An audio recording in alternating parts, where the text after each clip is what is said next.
Hello again. So this week I wanted to talk more specifically about the Ertkinder and what that means, and go over one of the assignments, sort of talk through one of the assignments with you all. Um, but I had a couple of sort of background things for you.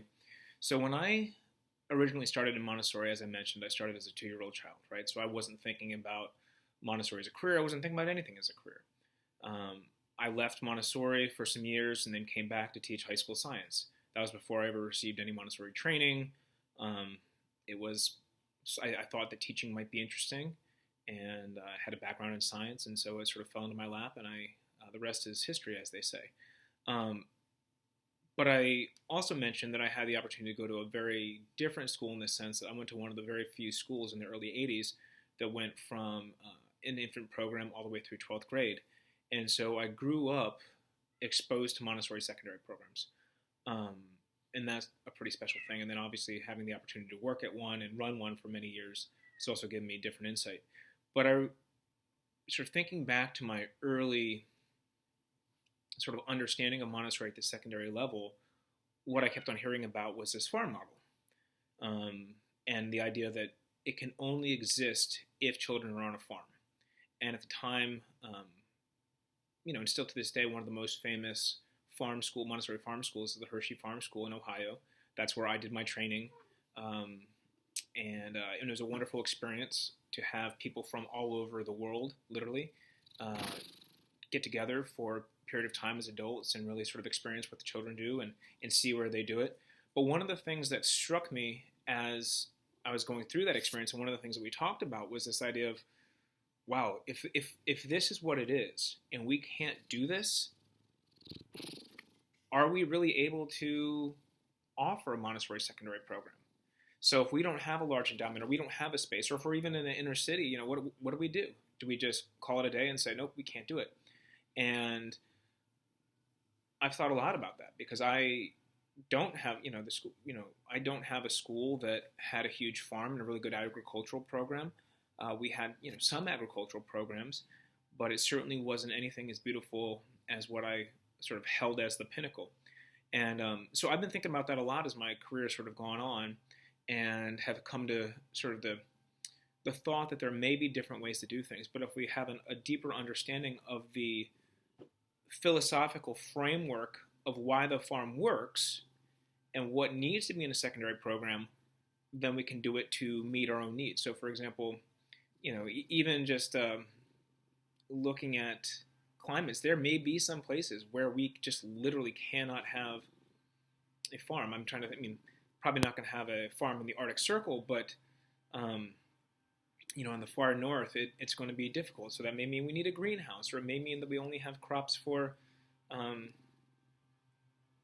a small period of time, and then of course that opens other doors for livestock. So there are different ways to do things, but what I want to sort of get across is my belief that while the farm school model and the Ertkinder model references farms and working with nature, that if we look at some of the deeper underlying philosophical pillars of the secondary program in adolescence and Montessori, we can take those and make them work for our own environments. So this week, as part of your assignments, we had you reading Sheldon Clark's summary thoughts and reflections on Montessori's Ertkinder appendices. And I'm not going to read the whole thing. That was your work. But I found some things that I wanted to just read again and then talk about, and we can talk about that again in class. So talking, in the first real paragraph, a cultural historical context, she talks about that these appendices were published following the Second World War. So obviously we know that the world's in a serious state of upheaval, really something that broke the world to a large degree.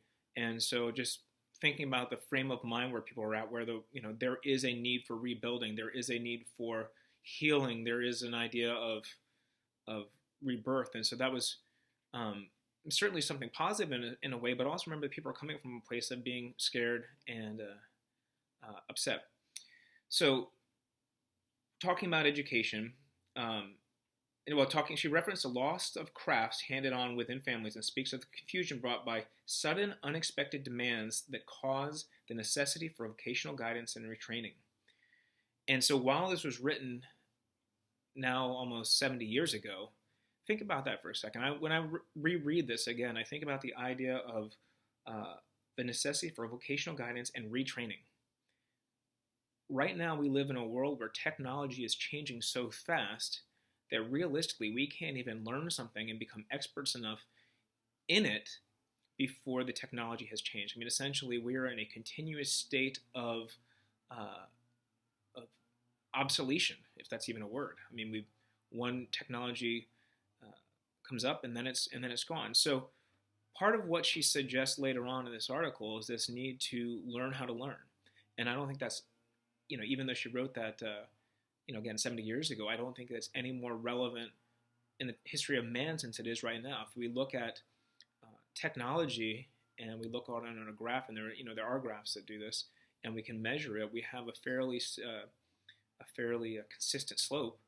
And then all of a sudden, in the last 100 years, and certainly in the last 50 years, especially with technological advances, things have just skyrocketed. It is no longer linear in nature. So there needs to be a serious willingness and openness to retraining and relearning. And part of what we need to do is not get stuck in this idea that our kids need to learn necessarily these 100 things or these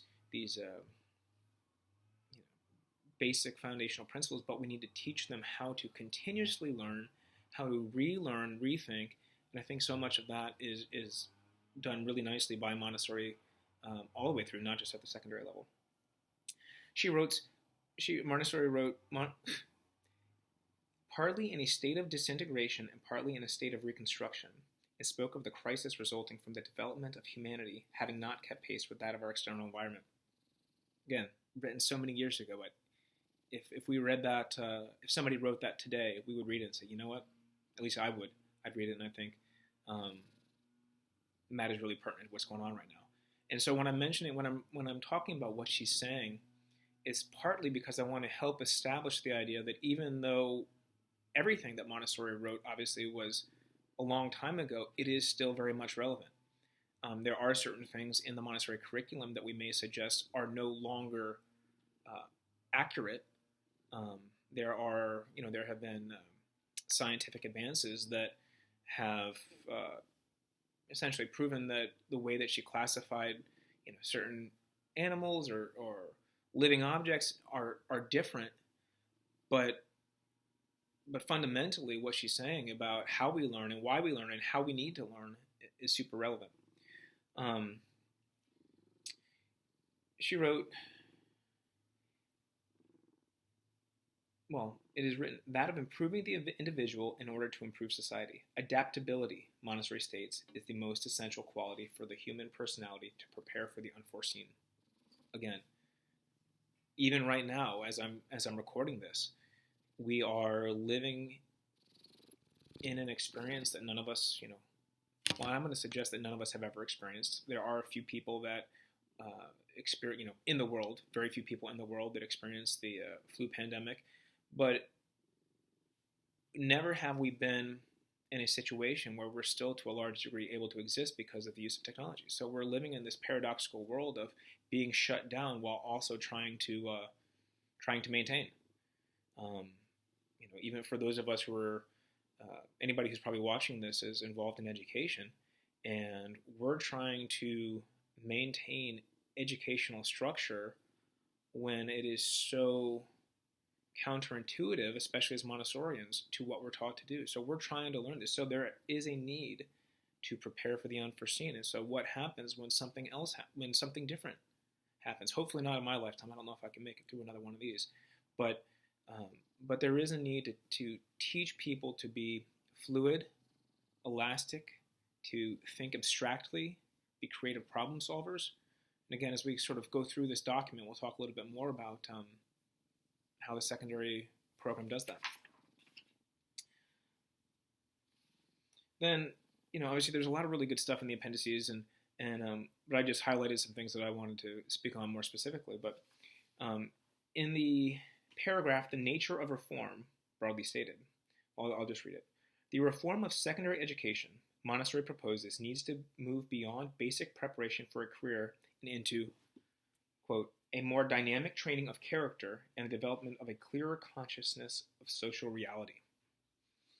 So again, she's suggesting that that there needs to be more than just infusing information and then, here are your 10 dates and your facts, and let's give you a test, and if you've memorized it, then you get an A, and then let's move on. She's suggesting that there needs to be more.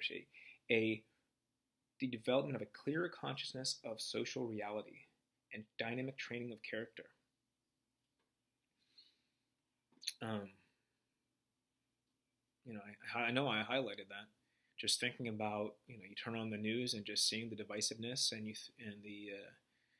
not just regardless of where you stand on any issue, how do we discuss things? The art of the discussion, the art of the peaceful debate is gone in many, I don't want to say gone, I sound too dogmatic there, but really people are being mean. And obviously right now, as I'm recording this, we're experiencing a worldwide catastrophe in terms of the pandemic, but we've lost the ability to disagree politely and help share arguments and share perspectives without becoming aggressive and mean. And part of that is, having lost the receptibility to hear other people's arguments and possibly change one's argument. And when we talk a little bit more down the road about social discourse and democratic discussion and Socratic dialogue, the skill that we're actually trying to teach is how to have conversations. As our young people are engaging in discussions and getting in more complex concepts and discussions, they are going to have different opinions. They are going to need to develop skills in sharing their opinions. And they're also going to have to develop skills in hearing things they don't want to hear or don't necessarily agree with. And then how do you rebut something peacefully without coming across as being defensive? I mean, these are important skills, and also hearing different opinions is an incredibly important piece, I think, of developing a well-rounded social character. So, an example of what I mean by that is if I'm devoutly anything, I'm trying to think of something to say that's not going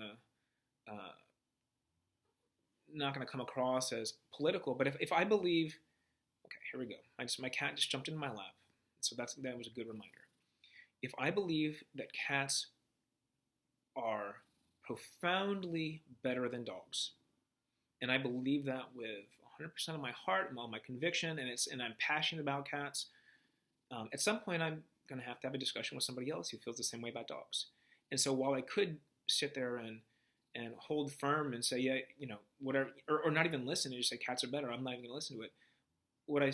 What we need to teach our kids to do, and using this metaphor is kind of weird, is have their conviction, listen to other people's, and when I say listen, I don't mean, the actual act of sitting there and having the noise come into my brain, but I mean actually hear what they're saying and why. So that way I have a better understanding of where they're coming from, which may change the way I feel, but it's also going to give me more information to use when I want to share with them why I disagree.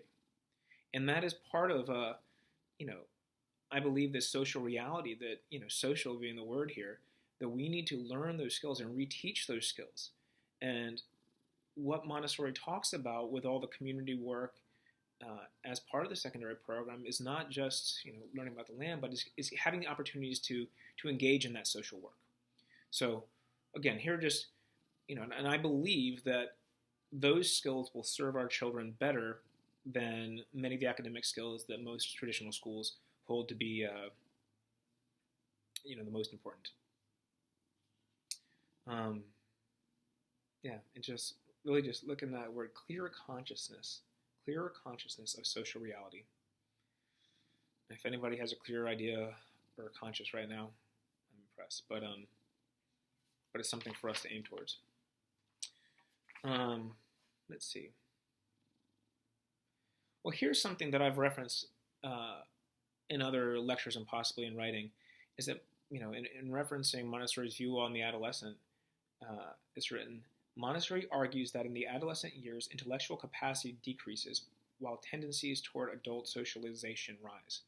And we've talked about that a little bit, and I've said it sort of I think in one of my other videos, I said something to that degree, and then I sort of stopped myself because I always feel bad suggesting that in any way cognitive abilities, and it's not cognitive abilities, but basically, we use the word intellectual capacity decreases. I'm not sure I would agree with the idea that intellectual capacity decreases. I don't think that somebody is less intelligent, as an adolescent, but their body is using their resources differently. Emphasis and importance change. So whereas I might have been, as a 9-year-old, I might have been really focused on learning math because that's what I was passionate about, and making my teachers and my parents happy is something I was passionate about. Whereas now at 13, I'm more interested in my classmates. I'm more interested in my passion, whatever it is, playing a sport or art or dance or another person. So you've had to sort of reallocate your energies, and that may come across as intellectual decline, but I'm not sure it is. And I think it's also during these years of adolescence that we start recognizing our passions. Our passions really start coming to fruition because now we're able to do things differently than we were as a 9-year-old. And so now I can actually really pursue my passions. If I'm a 9-year-old and I'm passionate about dance, you may be a prodigy and maybe hired by the New York Ballet to perform in the Nutcracker as a 9-year-old. Whereas now at 13, your physical body is turning into that of a young adult, and you're able to, you're stronger, you're faster, you're able to do more. And I wonder if that doesn't just breed in the passion that, again, we're reallocating towards different things. And then, the other part of this is that Montessori argues that in the adolescent years, intellectual capacity decreases while tendencies toward adult socialization rise. Again, if the importance that we place, if we have a finite amount of energy, and we used to put it towards our academic endeavors and finishing our work, and then now we have a new interest in becoming part of the community, and as this suggests, socialization rises, of course there's going to be something that suffers to a certain degree. And again, going back to what we've talked about for these first couple weeks, adolescents are really trying to figure out where they fit in, so of course they're going to have to put their emphasis into something else. Am I a child? Am I an adult? What does it mean to be an adult? That's a brand new experience to them.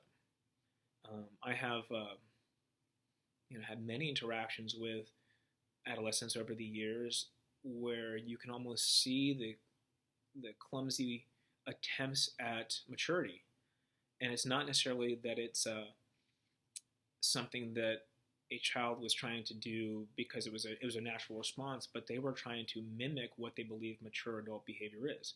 So there's a lot going on, and if intellectual capacity decreases as a result, so be it. But just always remember that is part of their work during these years. In the same way that the work of the child in the first plane is to develop language skills and literally learn how to walk. I mean, that is their work. Even if they don't touch any material and don't do any adult-driven activities, their work is to develop. And so adolescents are essentially going through the same thing, just at a very different level.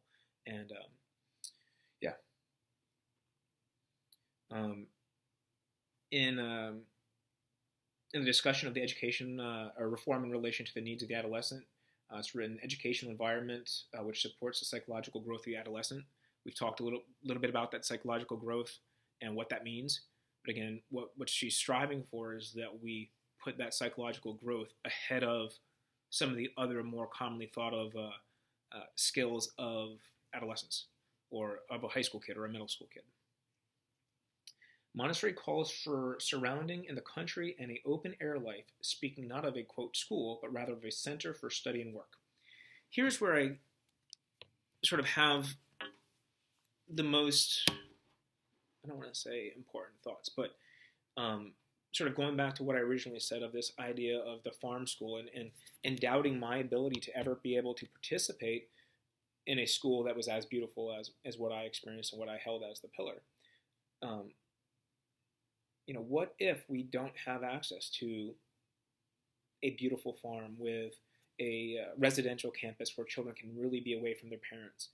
Um, are there other ways to do that? And I would suggest there are.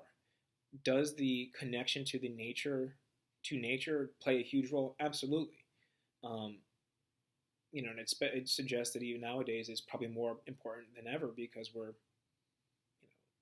we are at this very moment being forced to stay secluded. Um, for many of us who don't live too close to camping and that sort of thing, that means staying in our homes.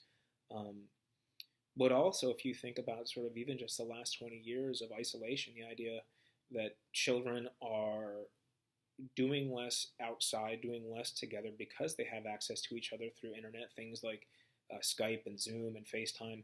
Um, so I'd suggest that there probably is a greater need to be outside and just reconnect with not just the natural world, but the physical world. Because as they are, developing their own social identities, part of what they're continuing to do as part of, a larger life goal is figure out how they fit into this world. And I'm certainly no expert on child psychology, but I wonder how much of that is different because so much of the time exists in a non-physical world. So again, if we can't do the farm, are we stuck? I don't think so. Talking about the Montessori Erdkinder model, it says using the land, Montessori notes and proposes that as Erdkinder students engage their surroundings, this same transformation using the land itself and their experience as a center for studying work, they too live in the first stage of civilization. So essentially she's talking about recreating sort of early humans and what they did. And one of the, without launching into too much Montessori curriculum, but one of the things that characterizes sort of this higher level of thinking that is more common with Homo sapiens versus some of our other hominid ancestors is the idea of cultivating land and creating space rather than being a nomadic tribe that travels following herds and gathering. We started cultivating land, which is really when first towns and cities emerged and is one of the defining characteristics of civilization, that we were able to use land.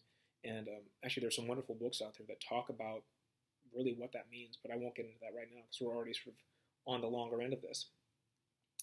And then it's written, their work on land raises its beauty and usefulness. They garden, plant, and harvest crops, keep animals, and in doing experience the same things that people of first societies did: agricultural, animal husbandry, tool work, and the related sciences these require. And as they do, they also experience the challenges and rewards of community and social organization. They perceive the need for communication, the benefit of gathering and directing group energy, a sense of growth and accomplishment of planned action, and the resulting development of culture within their own group. So thinking back to earlier concepts of valorization that we talked about in a previous lecture, working on a farm and having responsibility and being part of something larger gives them the opportunity to feel value in their own work and be valued by others.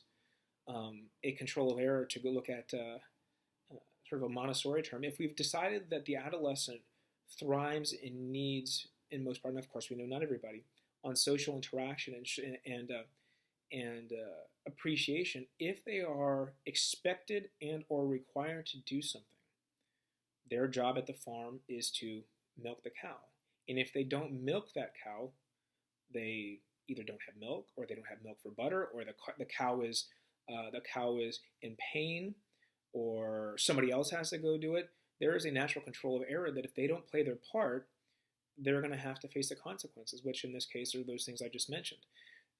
So the farm is really helpful because it has so many opportunities for real-life application of value. Somebody does need to muck that stall.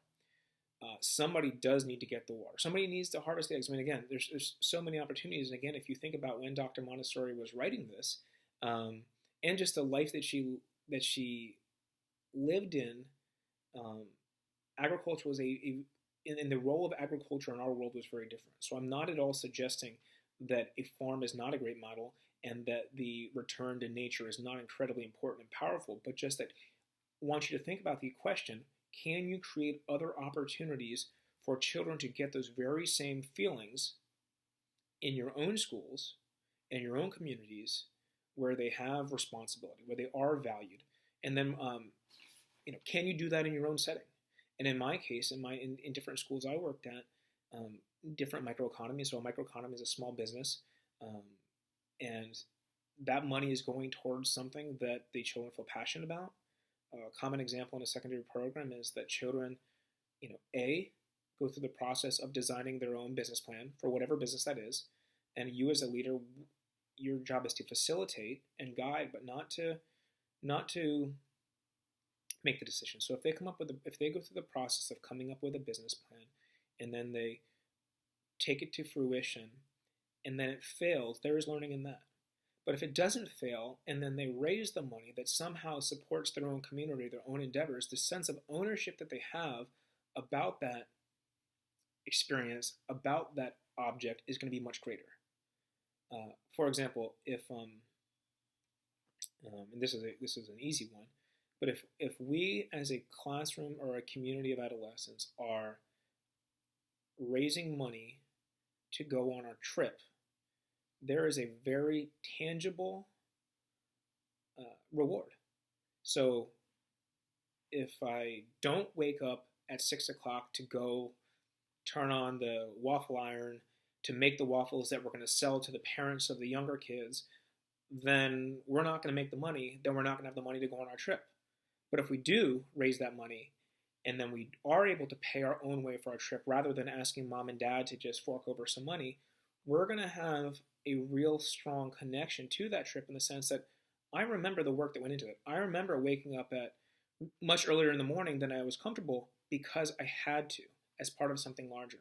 And now when I'm here on that trip experiencing something different, it's because I did something rather than my parents forked over a check.